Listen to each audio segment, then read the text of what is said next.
A ransomware attack used to mean just one thing: criminals encrypting a company's file and then demanding for payment. That threat has not gone away, but it has expanded, and increasingly it's aimed no longer at company but also at individuals. In this video I will explain what a ransomware attack and cyber extortion against the individual actually are, how they work, how to spot the warning sign, and how to protect yourself and respond if you are targeted. Cyber extortion now covers far more than encrypted files, data theft and threatened exposure, sextortion, and threat to publish private information unless a demand is met. So this and much more, so let's jump right into today's video.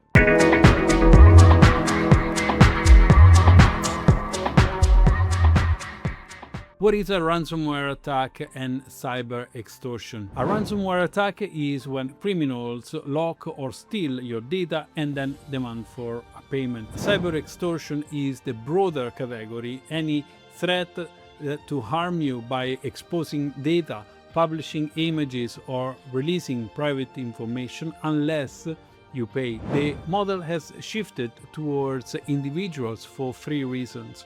The tools are now accessible. Ransomware as a service means a moderately technical operator can run campaigns without building anything really. The attack surface has grown as people store more sensitive data online, and criminals have realized that personal leverage, intimate images, private messages, financial data is often more effective against an individual than operational leverage. So the FBI IC3 2025 annual report recorded total cybercrime losses narrowly missing the $21 billion with extortion among the most commonly reported crime types and $122.5 million in extortion losses alone. FATF 2025 Horizon Scans flags the intersection of AI-enabled manipulation and extortion as an emerging concern as well. So how it works: data theft and threatened exposure. The attacker gets into your file, email, or cloud storage, often through phishing, credential stuffing, or malware, and threaten to publish sensitive content unless you pay. The threat is credible because the material is real. And we have in here sextortion as an example. The FBI received more than 75,000 sextortion related submissions in 2025, and around 11,000 came from people under 20. The pattern usually involves an online contact who pressures the victim into sharing some of their intimate images, then uses them as a leverage. If this happens to you or someone you know, the safest response is to stop engaging, preserve evidence, and report it immediately to the platform and to the FBI at ic3.gov if you are based in the US. And for young people, to a trusted adult as well, of course.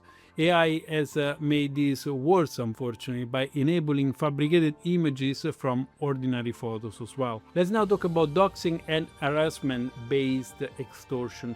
The attacker in this case threatens to publish your personal information, home address, workplace, family details, in order to enable harassment unless you pay. Another example is the business adjacent personal extortion, and this is a growing pattern. Target employees with access to corporate systems in order to extort the individual personality using material that are obtained through the work access. Before we continue, a word from this video sponsor, Coveron. Everything that I've described is designed to isolate you and force you to take a panic decision. The worst responses to cyber extortion almost always come from that specific panic, paying without an advice, for example, engaging with the attacker, or even destroying evidence to make it go away. Coveron is an identity and financial protection service from No Security, relevant particularly for today's topic and to US residents, as it provides up to $50,000 in coverage if you are targeted with cyber extortion or threat. The financial backstop matters, but so does the expert support that comes with it. People who know how to respond to an extortion threat, what to do, what not to do, and how to engage with law enforcement. It also monitors your personal data and credential continuously. So if your information is compromised and potentially being staged for an extortion attempt, you get an early warning before that demand actually arrives. Find out more by visiting the Coveron website at coveron.com/FinCrime Agent or tap the link that you will find in this episode description. One final note, Coveron is available at the time of this video to US residents only. So how to spot this? The warning sign that you are being set up for extortion often show up before any demand. A notification that your data appeared in a breach login alert from devices that you don't recognize, files or account that you can no longer access, or a stranger online moving unusually fast to build trust or push the conversation towards images. When a demand does arrive, recognize the pattern: manufactured urgency, a threat that feels personal, and pressure to respond before you've had the time even to think. So that pressure is the attack. Let's now see how to protect yourself and to respond. So to reduce the risk, keep software and devices updated, use unique passwords and multi-factor authentication, back up important data, and be careful what you share and who you share it with, especially when you are online. If you are targeted, the response matters as much as prevention. So don't pay. Payments rarely stop the publication and marks you as someone who is actually willing to pay. So don't engage directly, because negotiating without guidance strengthens the attacker position. What you want to do, you want to preserve evidence.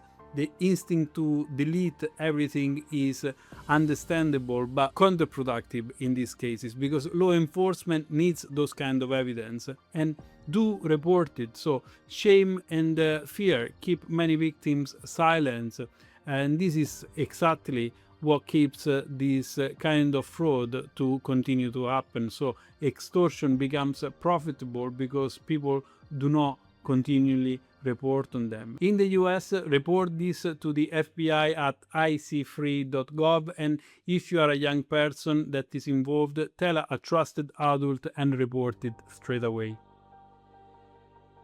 For compliance team, there are three angles here. Ransom payment carry sanctions exposure because the extortion operates are frequently run by sanctioned entity, and OFAC has been clear that facilitating a ransom payment to a sanctioned party can create liability even when the payer is a victim. Extortion victims are vulnerable customers, potentially under pressure to make urgent, large, unusual payments to unfamiliar accounts. So your monitoring and customer-facing teams should be trained to recognize the pattern. And extortion proceeds move through the same mule infrastructure as the rest of the series. So FinCEN expects SaaS that reflect both the payment pattern and the suspected criminal context. Before we recap, a note on something directly relevant in what we said in this video. If your firm is starting to use AI tools for investigations, SAR writing, adverse media, sanction screening, the question isn't just whether AI helps, is whether the way you are using it is defensible in front of your second line of defense, in front of your auditors and your regulators. My FinCrime AI Accelerator is a practical course built specifically for AML, KYC, sanctions, FIU and quality assurance professionals, covering real prompts, workflows for financial crime work, a governance framework for regulated environments, and the human review discipline that keeps AI use audit ready. 5 modules, 6 reusable prompts, workflows, chains, and 5 professional assets, all for £99 and lifetime access. 30 days money back guaranteed if for whatever reason you are unhappy. You will find the link right here and in the description of the video right below. Now let's recap on today's video. So to recap, a ransomware attack and cyber extortion against individuals now cover far more than encrypted files.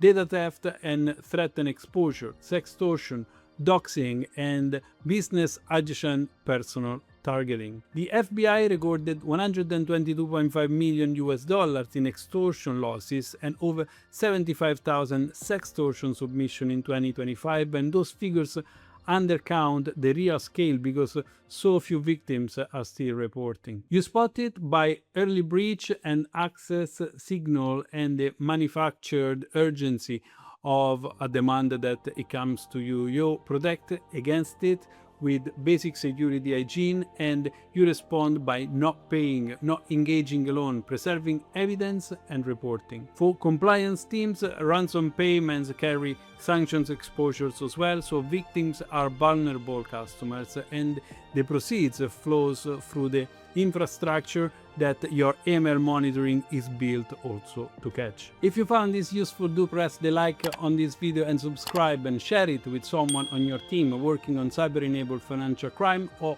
operational resilience.